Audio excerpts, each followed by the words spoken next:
Welcome to CivilNet. With us today is Lord Darzi, a distinguished surgeon in the UK and a peer of the House of Lords. He holds the Paul Hamlin Chair of Surgery at Imperial College London and has even been part of pioneer efforts in the surgical sphere, including robot-assisted surgery. So Lord Darzi, thank you very much for your time. Thank you for having me. So you've come to Armenia for this short time on April the 24th, which is Armenian Genocide Remembrance Day. Why did you feel galvanized to come to Armenia on this occasion? Well, I've been to Armenia many, many times since the year 2000 for all sorts of reasons. I think initially I came to Armenia to help colleagues, Armenians who I've known in keyhole surgery. That was my first meeting actually here, which was amazing. I have been on a number of other occasions, but I've never, for some reason, date-wise, I've been here on the Genocide Memorial Day. So I felt I had to do it at some stage, and I was absolutely delighted that I did come, because I spent this morning and I went to see it today, and it's a very touching, obviously, it brings goosebumps on your skin, and so it's important because we're recognizing what happened to many of our ancestors, including my own grandfather. You were born in Baghdad, the Iraqi capital, to parents who were survivors of the genocide, who were displaced. Can you tell us a bit about your family's story and how that shaped you as a person? So my great-grandmother on my father's side was the only survivor in 1915, and in those days, you can just imagine, refugees, they left, and in most cases, they didn't actually know where they're heading. And obviously, they've crossed the borders into Iraq, and they ended up in a small little town called Mosul. No one knew about Mosul before, but you probably know a couple of years ago, it became a well-known city for other reasons. And that's really where she married and obviously had children. My father and a number of other siblings. And then my father went to a Jesuit school in Iraq, and through that he got a scholarship to go to Berkeley in California to do an engineering course. And then, as with most Armenian families and values, I think his father wasn't well, and so he decided to come back to Iraq, and he essentially got married and met my mother, who was actually a Persian Armenian.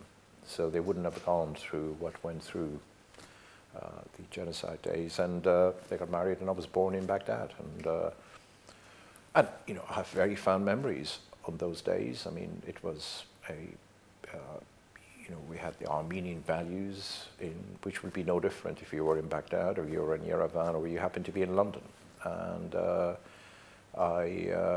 I remember very fondly of the Catholicos, where he was a bishop in those days, was Kari King I. Somehow or the other, he knew my parents well. In actual fact, he christened me in the Armenian church in Baghdad, which is something that I'm obviously very proud of. But he was a lovely man. And then, I mean, like most Armenian families, you know, it's all about education, education, education. And then I reached a stage where I was looking what I will do. And my options, as most Armenian families, to follow your father, be an engineer. And I mean, to be fair, in the Armenian families, there's three things you could do. One is be the doctor, be an engineer, or be a lawyer. Lawyer was not my cup of tea. I just didn't believe that's going to create value that I will enjoy. Obviously, engineering, you know, all young people will have a bit of a rebellion. I want to do something different than my dad. And so I decided to do medicine. And then they helped me a lot, really, and even funded my course to go abroad to do this. And I didn't want to go to the US because you had to get a basic science degree, so I decided to go either UK or Ireland, and Ireland was the right, at a fantastic medical school, but my mum was very happy that I lived in Ireland. They were a little bit more conservative, so I won't go astray and, you know, start having fun and all of that. So that's how I did my medical school and I became a doctor. And at this time, obviously, Armenia and Armenians are going through a lot. 2020 was a costly year for Armenians. But why do you think that the cause of Armenian genocide recognition is still important now, even 106 years on?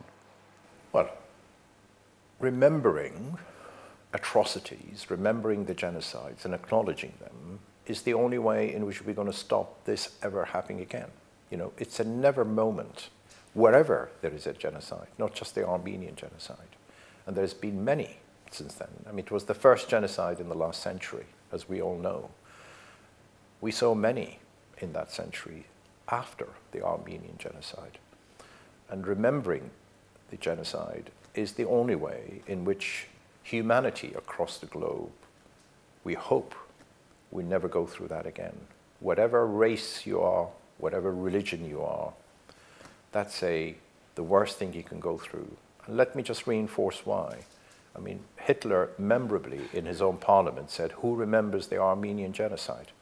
So remembrance is the most important thing in terms of genocides. Look what happened during the World War II. And that was vile. You know, they wanted to wipe a race.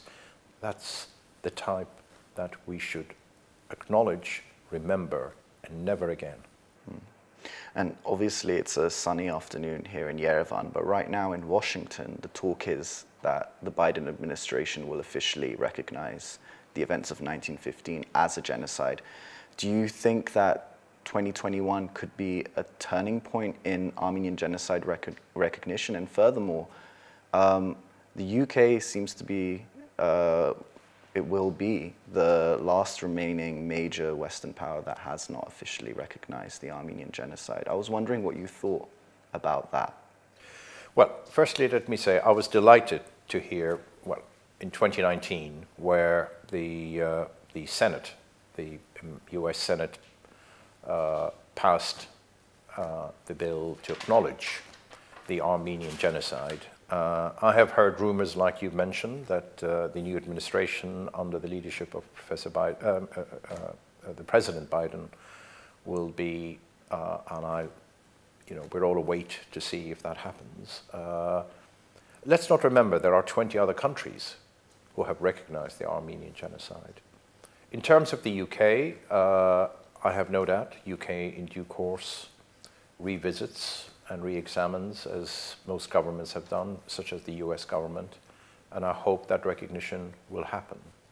But that's very much a political, governmental matter to recognize it. And I'm also interested, you were a Labour peer in the House of Lords, and you were pointing out anti-Semitism in British politics as a real cause for concern. So you were steadfast in pointing out racism in British politics.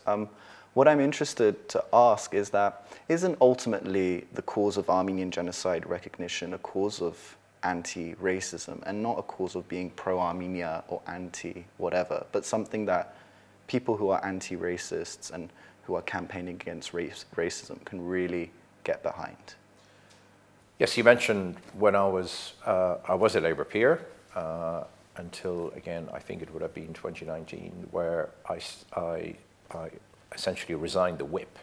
I'm still a peer, but I resigned the whip, and I did that on a matter of principle, because anti-Semitism is a crime as far as I'm concerned, and I think that was a previous leadership in the Labour Party. All things have changed, to my delight, may I just say that. Genocide, yes. Some of it is related to race. There are all sorts of other reasons why genocides have happened in the past. I'm not the expert, but race is one of them. And you're correct. Whatever reason it happens to be, if it's race or other, genocide is something that we should absolutely, it's a human tragedy, it's a crime, and that has to stop. And globally, we need to unite not to see genocide in any parts of this world. And obviously 2020 marked a severe year in Armenia's history, a military defeat culminating in thousands of deaths. And many Armenians have been drawing parallels with the Armenian genocide and what happened in the fall of 2020. What would your message be to Armenians who right now are feeling quite demoralized, quite worried, and really grieving for all that was lost in the last year? Well, go back in history. You know, what Armenians were through in 1915 and what Armenia has gone through in the last few months, it's a no comparison. And with all the atrocities of 1915, Armenians survived because of hope and hard work and the intellect, and they're survivors. And Armenia will survive this. It's a matter of rebuilding, reigniting the interest of where Armenia, we need to describe where Armenia needs to be in the next 5 years, 10 years, 20 years. And I have every confidence that will happen. And same way as it happened after 1915. And that could only work with Armenia itself and the Armenian diaspora working together in driving that transformational change that this country deserves. And we all look forward to it. Well, Lord Darzi, thank you very much for your time. Thank you. And thank you for joining us on CivilNet.